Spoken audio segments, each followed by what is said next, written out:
Welcome back to River City Vibe. Hi, Elise. Vibe. How you doing, Kay? It's a super vibe, as always. I'm so excited to be back. You know, we're here. We are always talking culture, commerce, and conversation.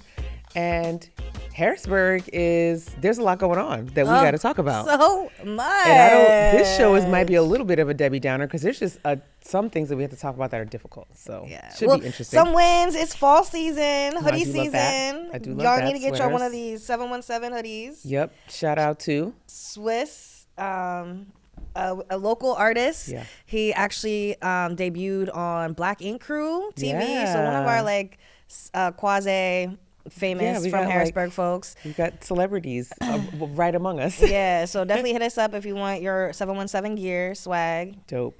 Go Harrisburg. That's one of my favorite designs because I love the little plushie on the front. It's very cool. Very artistic. Durable. I've had this one over a year. I was going to say at least it's a warm. year. I didn't need no coat on top of this today. The one that I liked that he had back in the day was the orange and black and white. That was one of my favorite colors. I like the orange one too. That was a nice little set. So I hope he comes back. Is he coming out with more colors? New colors. Ooh. I saw like sports related colors. Okay, like Steelers, Eagles. I think those were the two teams. He should do sororities and fraternities next year. Maybe we'll eat that up here. Okay, we'll pass it along, Swiss.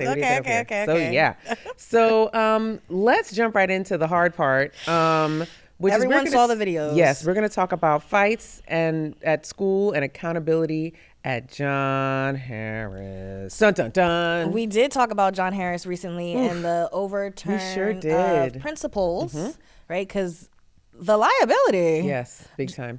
Not to put a huge cloud over our high school, the high, John Harris, but what are we going to do? Like all of my group chats, we haven't stopped chattering about it. I have friends who work in the building. I'm a substitute myself. It was more than just the one video that went crazy online. I saw about 3 different videos. There were multiple different, there was fights after school, during the school. I was so emotional about it. I was calling everybody. One of our board members was invited to some small round table. They're revamping the strategic plan for Harrisburg School District, the whole district, right? Mm-hmm. Which is like the 3rd time in like 5 or 6 years. Yes. Right. Which is what is needed. People should be strategically updating and, what about the high school though? Like I think we've put so much energy in younger grades. We as a community to come and wrap our arms, our whole bodies around this building. Yeah. The grades, failing them. Yes. I went to one of my Facebook resources. Shout out to Anna White on Facebook. And quoting her, paraphrasing maybe, she said, our kids are killing themselves trying to save themselves, right? So who are we holding accountable for these instances?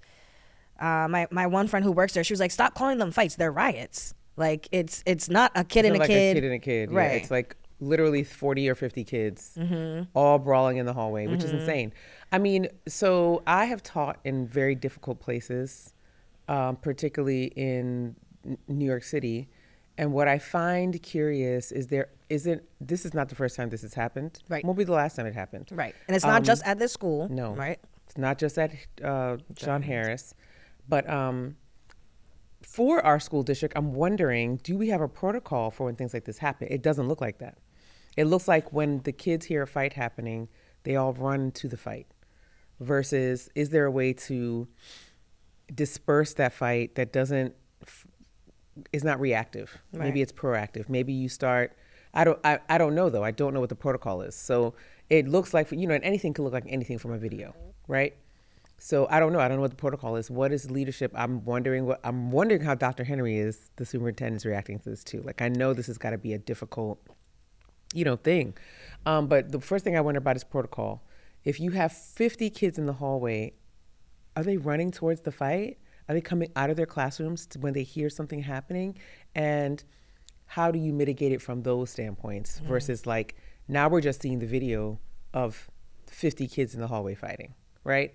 And it appears that there's no adults. No adults. Even though there was literally a couple adults in those videos just literally in the mob trying to break it up. But there are probation staff on site. There's security staff. Yes. Yeah.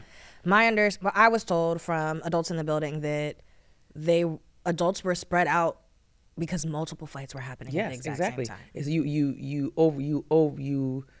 overrun the resources, and then you cannot respond in a coordinated way. But that means, so when I taught, when things like that happened, you were relegated. There was no movement. You couldn't switch classes. Shut down. It was like a semi shutdown because you couldn't switch classes. You couldn't be out in the halls, and you had to be very guarded for lunch. They would do different things with how the lunch schedule was set up. But this means you have to be prepared way in advance for something like this happening. I did learn at the meeting in the evening that I went to, a high school student from the high was there and spoke on behalf of her experience. And, you know, she said she has seen improvement because they shut down, all the bathrooms are no longer open. Correct. So that routes traffic in a different way. In a specific way, yep. She was like, they've seen that.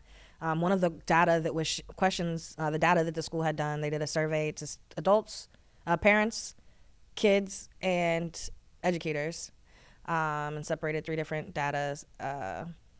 pools of data. And the one question was, for kids, do they agree or strongly agree about the spaces that they feel the most safe in? And the majority of folks felt the least safe in the bathrooms. And they felt just as unsafe on their way home to school as they did in the actual classroom, which is supposed to be the space they feel the safest in. Yes. And the student spoke up and shared some correlations about her own experience and her feelings around safety and lack thereof. And, you know, there's different interpretations of what it means to feel safe in a classroom. Safe to participate, safe to ask questions, but also physically safe from harm. And psychologically safe. Yeah. I think also, and again, not speaking from any part of experience, you know, this cycle, this particular year, but in past years, when things like this happened, there was this large community outcry. Yeah. I think that would help kind of push some things along. But the other side to this coin is, if you have 50 kids fighting, do you suspend everybody? What do you do? Right? You have some people call it a riot. I call it a mob. Like, this is a mob of children, like just deteriorating. There were people literally, and there were people filming who were like, "Okay, you go ahead. I see you. Which I thought was interesting, and other kids, because it's like, in the midst of all what looks extremely violent to me, there is some kind of validation that's happening there that is not disrupted. So kids are hearing other kids validate them for fighting. For sure. How is that being disrupted, right? How is that being approached? And is anybody thinking about that? I don't know, right? And so we could go on and on about this topic, but there's a couple ways that you can help our school districts. One of that is through Young Professional of Color, Greater Harrisburg Adopt a Classroom program. You heard Elise talk about being a substitute teacher. A lot of the other issues that happen in our school district is because we don't have enough teachers to cover all of the things. So if somebody's out, if you have a long-term outage, if you have other things going on, you don't have another body when things like this start happening. So we just have to be cognizant of those things. I think it's difficult. Sometimes our teachers are combining classes because there isn't a teacher to be with a certain grade level and a certain class. Let's talk about the commerce piece of this, right? Yes. People might, like, all 3 C's go with everything. Every vibe check, right? Every single one. So for me, I want to give folks, it might be hard to imagine, right? So when I graduated college, I joined AmeriCorps. It's like paid volunteer, right? Getting work experience. So the AmeriCorps program I elected was City Year. City Year doesn't exist in Harrisburg. The only city in Pennsylvania that had this programming, because it costs money, was Philly. So who pays for City Year? Right? The city itself, the city of Philadelphia, puts money up to have these extra bodies in the building. Yes. And it was a cultural. We, as a City Year team, there was 10 of us at a K-8 elementary school in North Philly, like 28th and Thompson, W.D. Kelly. And it was a team of us, 10 young professionals who had just graduated college, pretty much all of us, variety of backgrounds, most of us not from Philly, right? Going into this North Philly school. and we were there for the beginning. We cheered, like we had to do all these stomps and cheering. Yeah. It was so corny and cheesy. I hated it. But in hindsight, like, we need that. These kids need the extra people, the extra personalities, the extra fun. Yeah. Right? Make school fun again. Make it cool. Punitive issues, like, what about the truancy rates? Yes. Out of this world. People don't want to go to the building. They don't want to go to school. Yeah. It doesn't feel like a place of education. We need to evaluate the culture, and how can you, as a physical person, whether it's, people are like, oh, everyone's sharing that video that's not doing anything. Well, if we don't know I don't have a kid in that building. I don't have any children in any building. I'm only going to be informed by way of things like that. Mm-hmm. So I think it is a community conversation. I'd love for people to chime in about what solutions you've seen work, and who in the building is doing unique things that our kids seem to give positive feedback to, right? Like, is there a particular time of day that we can send more volunteers in the building from a community perspective? We're giving money directly to the teachers, but we still need to do more. Yeah, absolutely. And I think that's another part of our Adopt a Classroom program that we did last year, which was the career year. And it helped a lot of people kind of understand. It was just volunteers in the classroom that were professionals, but it helped us get a better understanding of what was happening. And I think it also showed the kids somebody cared.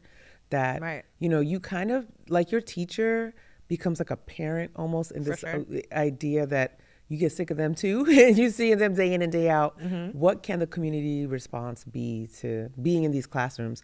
You talked about doing City Year in Philly. I was a New York City teaching fellow, and that's how I became a certified teacher in New York City, and stayed there for 3 years before coming here, before going to grad school. And it was so prestigious to do it. It was New York City Teaching Fellows. It was AmeriCorps. I applied for AmeriCorps and did not get in. I was not good enough for AmeriCorps, apparently. It's so funny. But I did get into New York City Teaching Fellows, and they had really good incentives for teaching fellows. Like, if you taught for 5 years, you got all your loans canceled. Where is the incentive to be in our schools, right? And these are people who, I was a new grad, but we had teaching fellows who were older. We had teaching fellows who were career changers. Teach for America. Teach for America. Is that still going? I don't know. That's a great question, because we had Teach for America, AmeriCorps, New York City Teaching Fellows, and then like places like, those are the 3 big cohorts. And then we all came to it was funny because the city was like, okay, now we got 3 of these programs. We got to pull it all together. So it pulls all together for orientation and things like that, like the initial with the department. And then we would be incentivized to be in these schools. And I stayed for 3 years. I mean, it brings people to the city. It attracts people to our city. There was a relocation assistance. There was all this stuff. We've seen, you and I have seen the Harrisburg Regional Chamber of Commerce. Yes, that's right. Even are we wondering why the president of the Harrisburg Regional Chamber of Commerce is meeting with the superintendent? Correct. Who happens to change every few years. But that's an important conversation, because those are jobs. Those bring people to this city. And they do. Those adults come to this city. Those young professionals are looking for things to do outside of the building. They are stressed, right? How do we support the building administration who experienced or who are going through the trauma with the kids in the building too? Absolutely.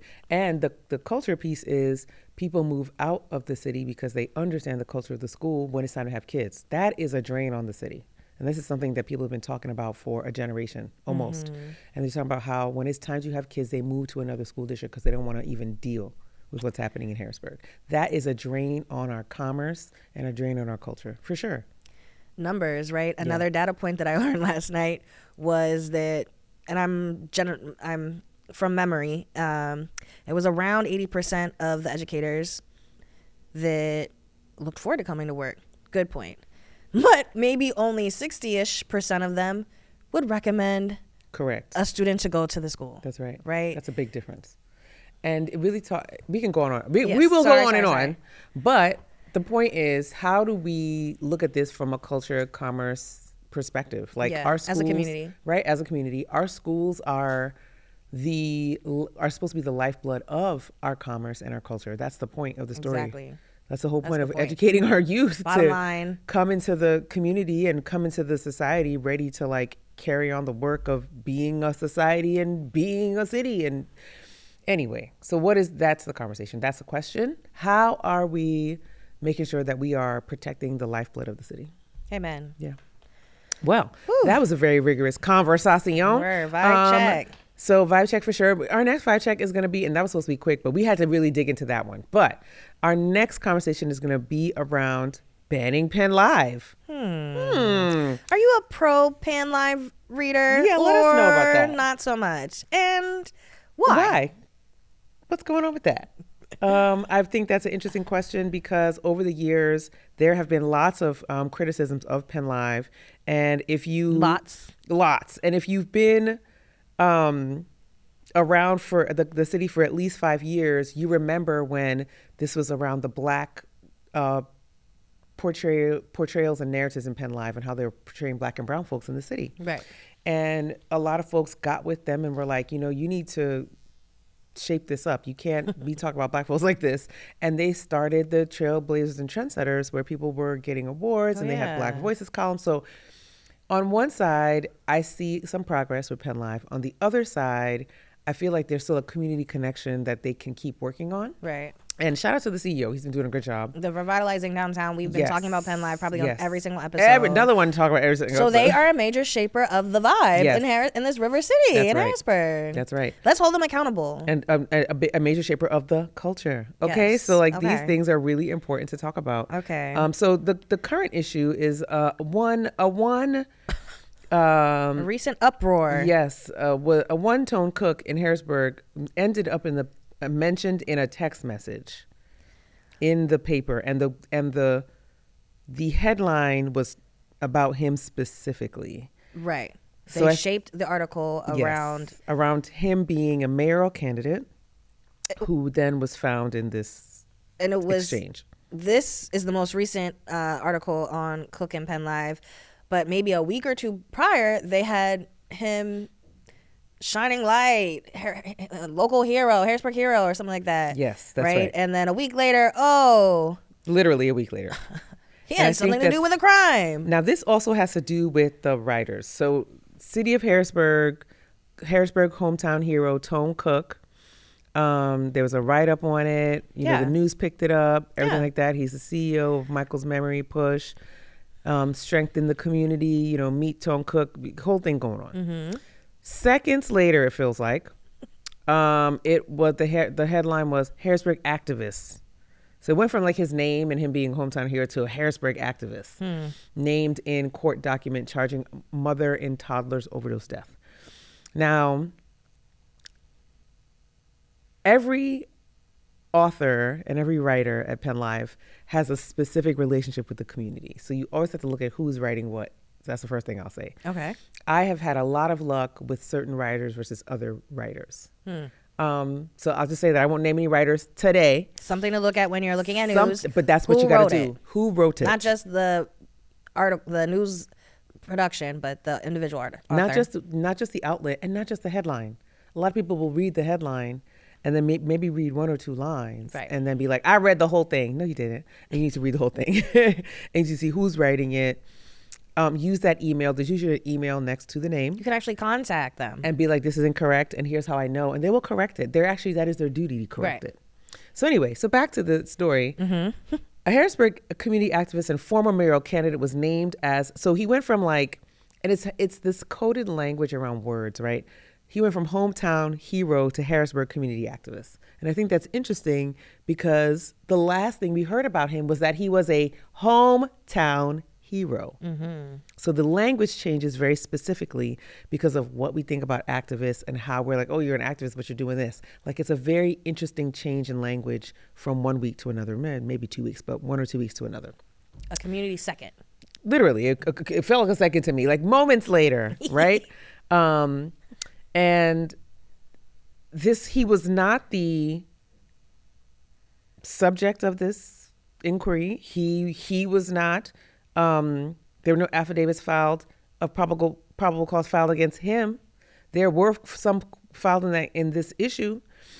Many things left up to interpretation. Absolutely, really. Especially if you're only reading the headlines. If you only read the headlines, you would think he was involved somehow. Right. This brings us to ban PennLive. So now there's a community on Facebook that I saw trending that is asking folks to ban PennLive. Yes. Which, like, in today's age, you know, we've talked about this. Where are you guys getting your news sources from, right? Yeah. And I don't even know how to ban a news entity anymore, an outlet, because I don't buy it. I'm not getting it delivered to my home. That part. Like, I don't stumble across it in a library or a bookstore, cafe, right? I see PennLive articles the same way I see Facebook posts, personally. And especially, I'm not gonna lie to you, especially from PennLive. I've had to call PennLive specifically over the course of maybe the last 5 or 6 years about articles about myself, about articles about others that I know personally, Good for you. and say this is incorrect. In this particular case, I think that while the information was correct, the focus was off. Mm-hmm. This is the problem for me. So, strictly speaking, they did not lie on tone. They didn't do any of that, but they made an issue about him where he was not the issue. Mm-hmm. Which I think is interesting. Yeah. Interesting lens to take. Like, you wrote this story in this way because of Tone's position in the community, but is that really the best retelling or perspective for the incident? Nobody is even understanding what happened with the actual child. All people are talking about is Tone. Outraged about that, yep. That the 2-year-old that died was almost never mentioned in the entire article. Right. And then later, another article was written about what happened, but that wasn't the focus. And if we care about kids and we care about the truth, perspective also matters. And I think that's where PennLive got this one wrong, personally. So tell us, y'all, have y'all ever written a news outlet based on information they've publicized? I have not, but I'm fired up about it. Absolutely. And I like that people are going to social media, to use social media in that constructive way. I think it's a great way to use your platform.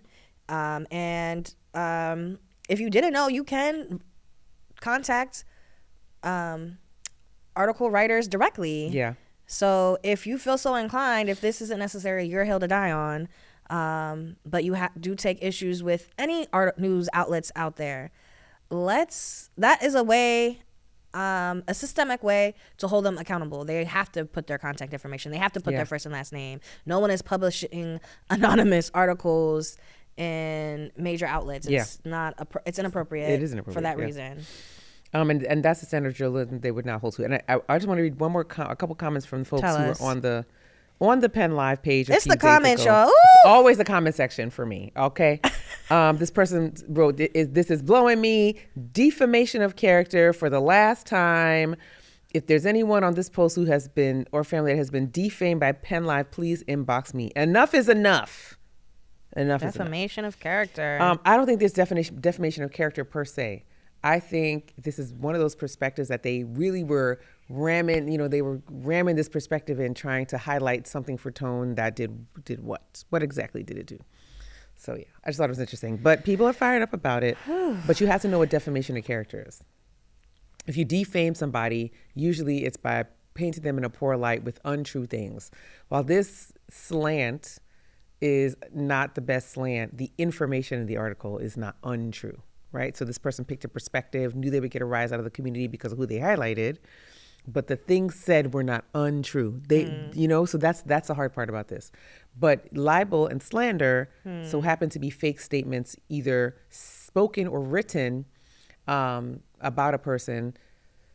And the other part about slander and libel is if you are like a well-known person, it's harder to slander you. Now, I don't know if Tone rises to the occasion of well-known person, but it's harder to slander you if people think you're very well known and are trying to tell the truth about you, but are maybe facing structural barriers that wouldn't allow them to. So if it turns out what you said wasn't true about them, well, oops, because they're famous and you didn't have a way to do that. But or you thought so, and then you don't want to be punished for like trying to tell the truth and then getting it wrong, or whatever the case may be. There's a higher bar for libel and slander, for especially if the person is famous.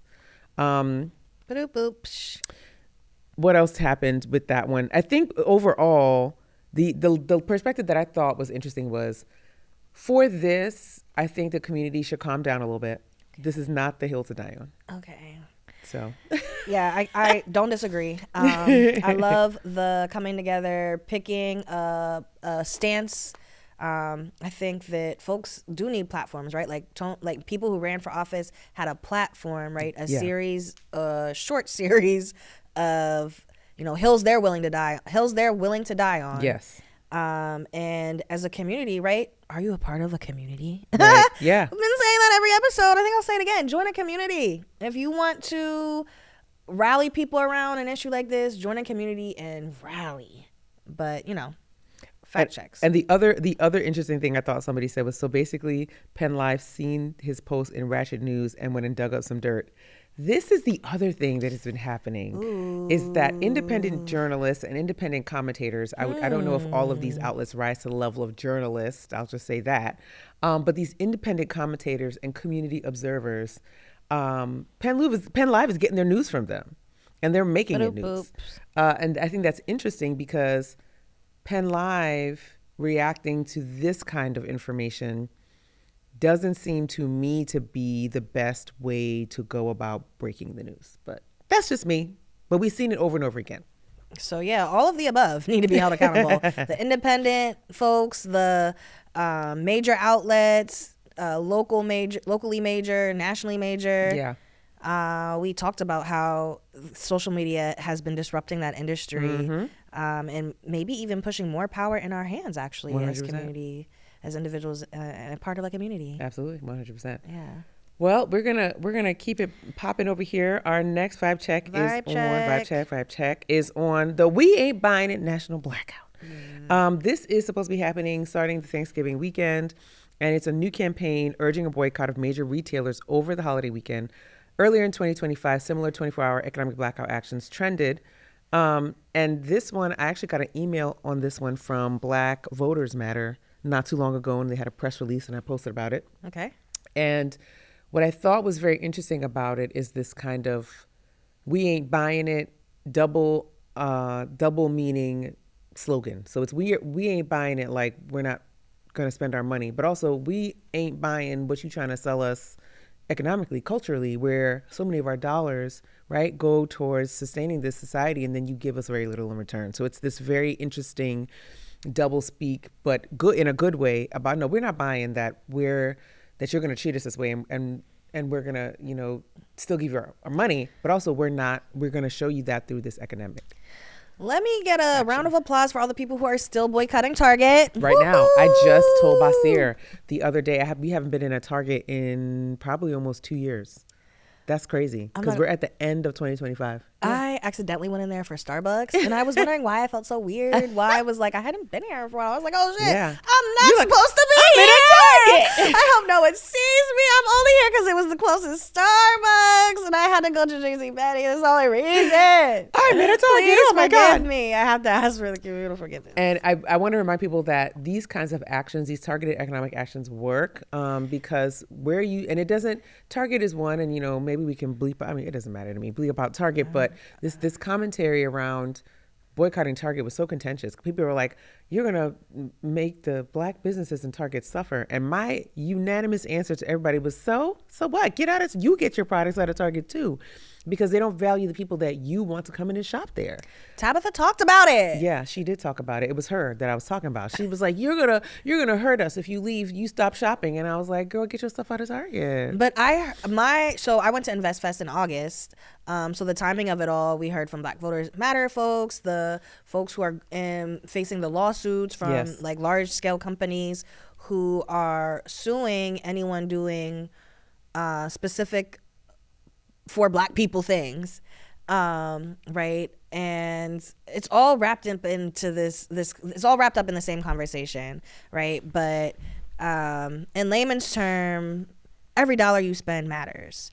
And when we are being encouraged and advertised and digesting propaganda everywhere to spend specifically on Black Friday, Cyber Monday, Small Business Saturdays in there for small businesses, but I didn't want people to be confused into thinking that folks are saying blackout, don't shop, don't consume anything. No. We're specifically saying don't spend with these conglomerates. You know, I These think big they box listed stores. Amazon. Yep, big box stores. Yep. If you can route your dollars directly into your community by shopping local, no Starbucks, no Dunkin', right? Elementary coffee, Yeah. Little Am's, right? We're hosting something downtown, Small Business Saturday at Culture and Commerce Co-working, where we'll even pay for your hour of parking so that you can only spend your money with the small businesses who are popping up with us downtown. Yeah.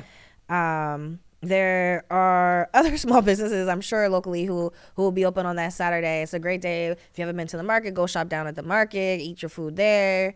A bunch of new businesses have been popping up. A great time to go and try those. Your family's in town.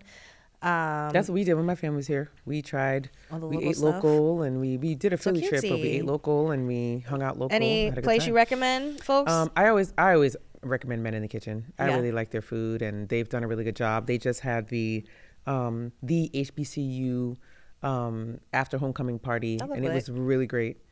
And so I think, you know, supporting businesses like that help produce the flora and fauna that we want to see downtown, right? Cultivate it, because folks are always like, "Oh, there's nothing to do." You've got to get out there and participate in the things that there are to do, so that we can keep having things to do. But yeah, I think that's my one recommendation. Yeah.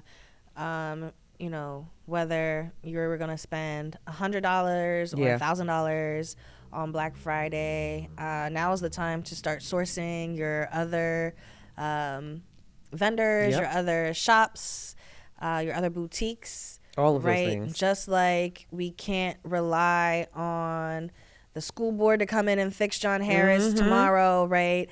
There are things that individually you can do that if we do it at scale, it truly has impacts. You can go and I encourage everyone, go do a rabbit hole deep dive of, you know, the Target boycott and look at the data and how the company was actually impacted. $15 billion.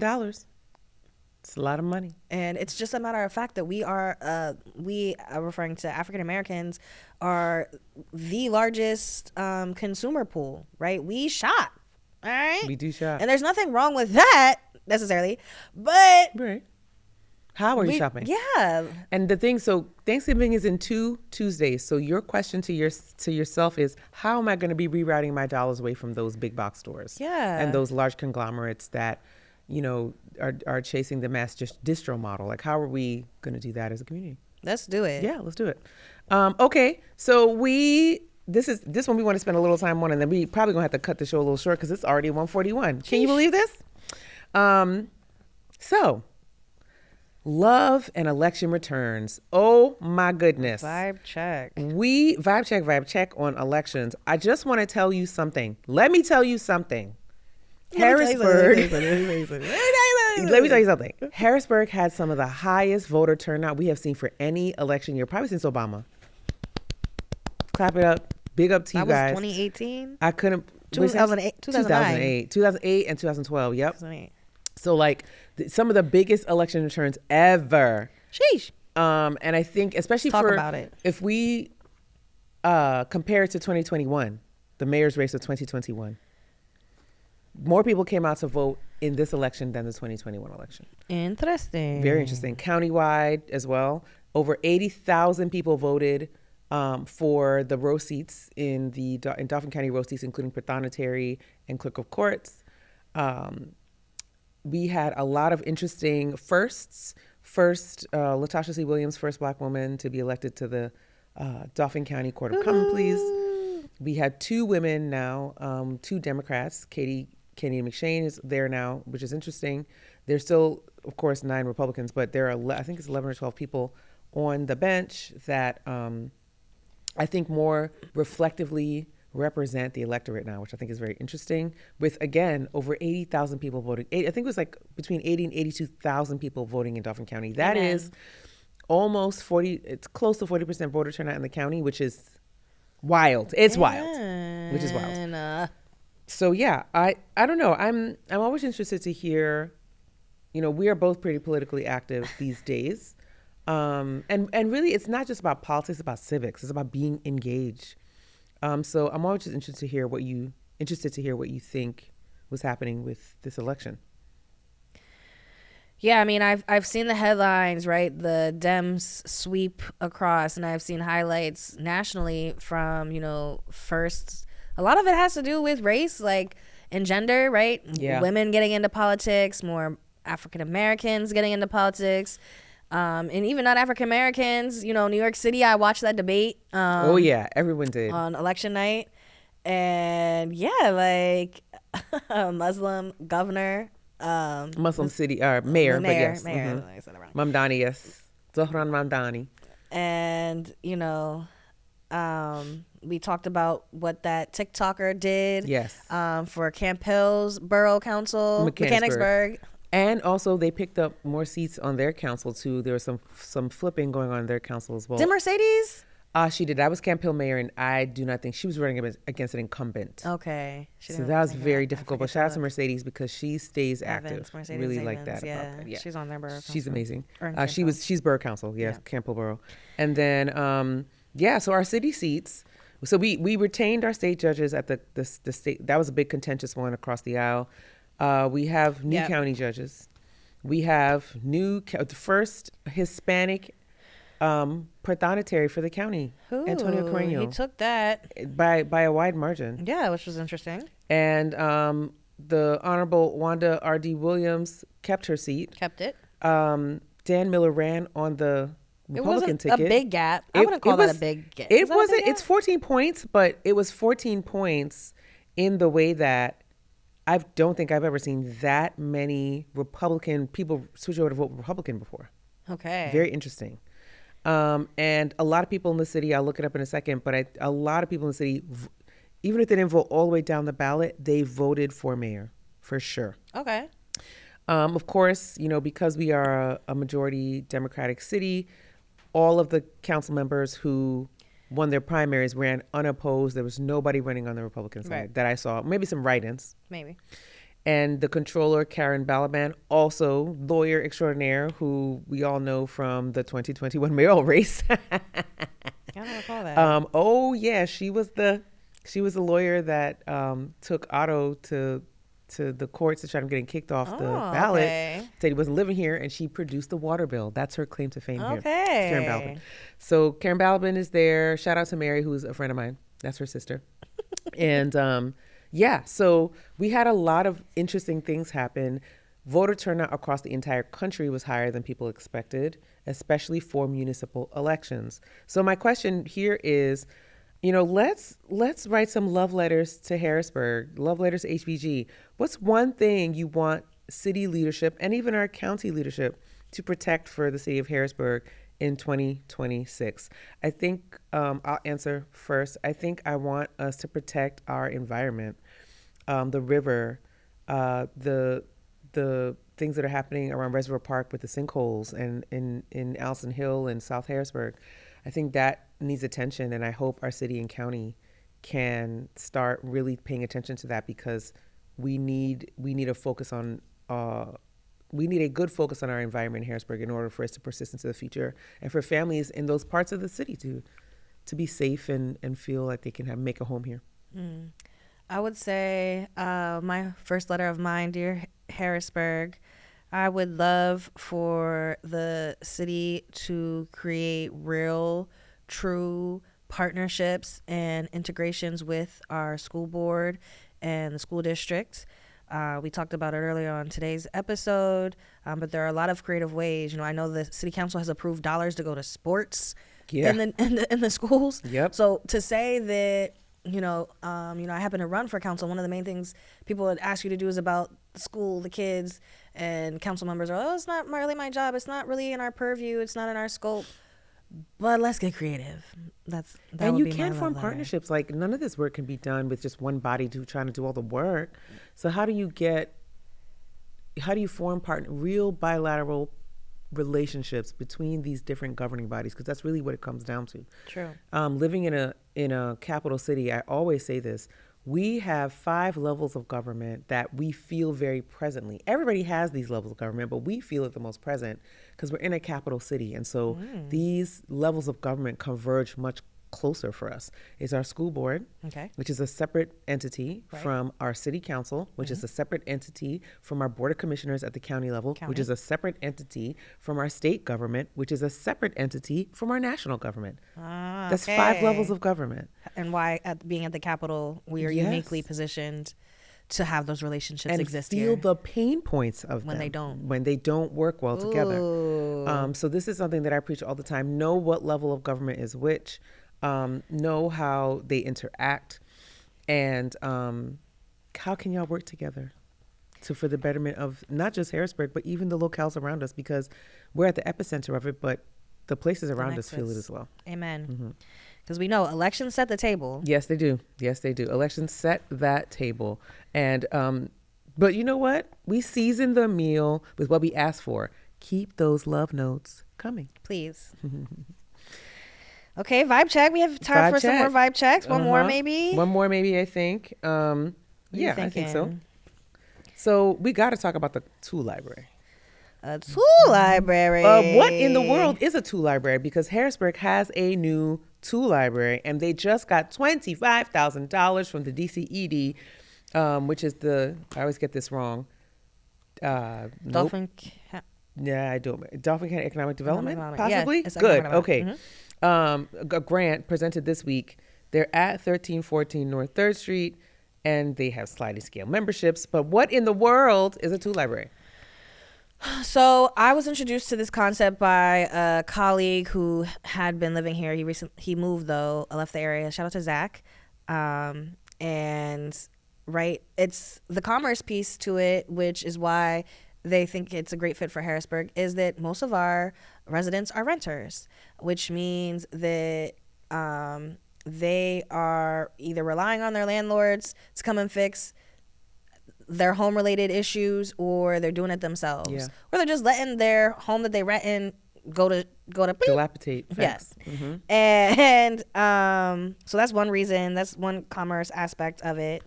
But you can go and rent a tool. Like I don't need a freaking. You can go and borrow names a tool. Of tools, but you can also go just borrow them for free, like a library. Yes, like a library, like a literal library. With your library you check card, out your power drill. You bring it back. Yep. I talked to Robbie, who is one of the founding board members of the Tool Library. And we talked, he was like, hey, what do you just asking, having a conversation. It was after that Midtown business meetup that we went to a couple weeks ago. And he asked, hey, what do you think, we should be thinking about for the Tool Library? And I said, well, one of the things that I think we overlook is the types of people doing handiwork around our city in particular. Mm-hmm. I mean, a lot of the people who are doing that type of handiwork are unhoused, and they're doing this to make ends meet, right? They will pick up odd jobs here and there and help people in their homes, help people around their homes. They'll clean up the yard. They can do these different tasks. They'll tell you they're offering, and they'll make some money, which I think is a great thing. So making sure you have these ready-made kits for folks like that, and really and truly help that way in the community uplift. And also for smaller contracting businesses, you're a small outfit, it's you and your friend, you decided to get together and have a company, but you don't have enough money to buy tools yet, but you're good with tools, right? Something of yours that you have breaks. You can go to the tool library and try to, in the stead of you getting a new tool, making sure that you have something to keep you earning income while your tool is broken. So those are the kind of things I talked to Robbie about a little bit. I think it sounds cool. I think it sounds neat. My feelings around it were like, wow, I wish I could open a business and get a $25,000 check from the state rep in Dauphin County ED the week I opened my doors. Yeah. Like, hello, what is the fund, right? How can such a micro business, right? DCED, I've sat down with folks, our friends there, and I mean, I've always been a part of teams presenting businesses that have been in existence. Yeah. And this is a national concept. It's not hard to digest or understand. Absolutely. It's not super creative. Like, it's been done before, which is awesome. It's a good thing, indicative of success. However, I just feel the frustration that the community has recently been voicing from the $8 million that went out to affordable housing. Yeah. Did it actually get out finally? I don't know. My understanding is that it was awarded, individuals were selected, and it's one of those things that people will draw down on. Got it. But the issue to all of our friends who are in the position, all of the leaders, right? The issue the community feels, me, and many people, not just you, like you are speaking for you, but this is a pervasive issue. Funding pools should be transparent. Yes, they are not. The access to them should be transparent, right? If there's a funding pool that I could get $25,000, maybe it's because they were on 3rd Street. Maybe it's because they're in so close vicinity to the market. Yeah. Maybe it's because they're a nonprofit. What is it that made them, with their doors barely open, get $25,000? It wasn't $5,000. It wasn't $2,000. It was $25,000 over people who have been in the community working a long time and have not ever gotten any funding. Yeah. How's that work? Or how's it work? That's a question. Yeah. I mean, but people also ask these same questions about YPOC. But at least we started getting funding after we had been in existence for a while.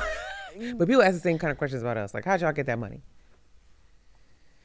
I'm gonna tell you how I work really hard at it. That's the answer.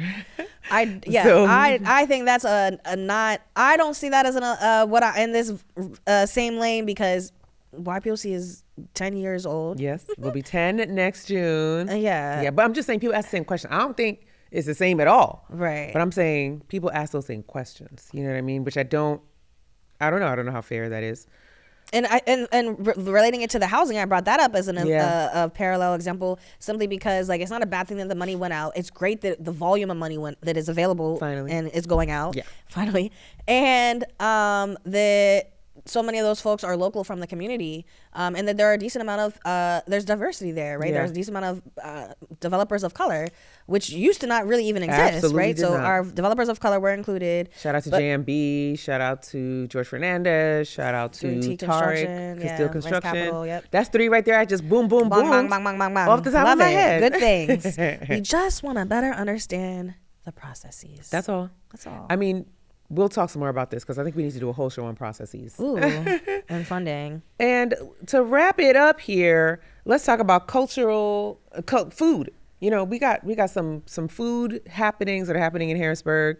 The Broad Street Market added 5 new board members, including Julia Mallory and vendor rep Tito Tepp, plus a new vendor, Damien's Fried Chicken. Ooh. And I'm feeling that this can give us some momentum to rebuild the market. But I will say the market needs a lease in order to get the funding we need in order to. What's up with that? I don't know. I don't get the. I don't know either. I know they don't have a lease. Why can't be produced? I know they don't have a lease. So it's a direct partnership with the city, right? That's a city relationship. Yes, it is. Okay. And then local buy list for blackout participants. We want you to think about who to shop with. You've got the market. You've got Just Baked at the Midtown Scholar. You've got businesses up and down 2nd Street, Black and Brown owned businesses, and local businesses, not just Black and Brown. Right? We need everybody to pool their dollars and say, hey, if I have to get a cake or a pie, I don't need to go to Walmart. Yeah. If I have cake or pie, I don't need to go to Target. You have bakeries right around here. Bakeries, food. If you're looking for, my family asked me recently which local restaurants. For dinner for Thanksgiving. We're thinking Melly Bellies, Jazzy Good Eats, Queens Barbecue. Yes, Men in the Kitchen caters. Men in the Kitchen. Yep. So we have a lot of great catering options if you are not feeling like cooking for the holiday. Yes, okay? Please. And then keep it local. Yes, and then tell us yours. Tell us who you guys are going to be patronizing for the holiday as well. This is a great time to support small businesses without even spending. Promo them up, tee them up, because people are very much looking to spend this season. Very much are. Yep. And this has been quite the hour. A vibe. Are we bringing the vibe? Hour. Is this the vibe you guys Is it what you looking want? for? Can you talk to us? Talk to us. Yeah, tell us what you need, what you want and need. We have a Facebook page now. We have Instagram. We do. And we're going to be building that out. It's very small, so go like it, right? Go like it. We have 10 likes. We would like 100. That's the next goal. But help us, bring this vibe. Yeah, help us actually. And you. Which is us. By way of helping us. Okay. But yes, I'm excited to be here. It's been a wonderful hour. This was a great show. Yeah, and I'm not a podcaster, guys. I feel like I'm just now catching my groove. So I'm about to shine even brighter. Thank you. You did good. But it's definitely going up. We are definitely about to turn more up. Yes. We are going to get way more candid with you guys. Way more variety of options and cultural happenings. So Keep us in the loop. I want to talk more creatives, more art related things. But tee us up. What's going on? What do you got planned up? And where are you going this weekend? Absolutely right. So accountability that centers kids. We talked about that today. Media literacy without the mess. Sure did talk about that today. Mm-hmm. And neighbors borrowing power, literally. And that is it for today's episode of River City Vibe. We will see you soon. See you guys.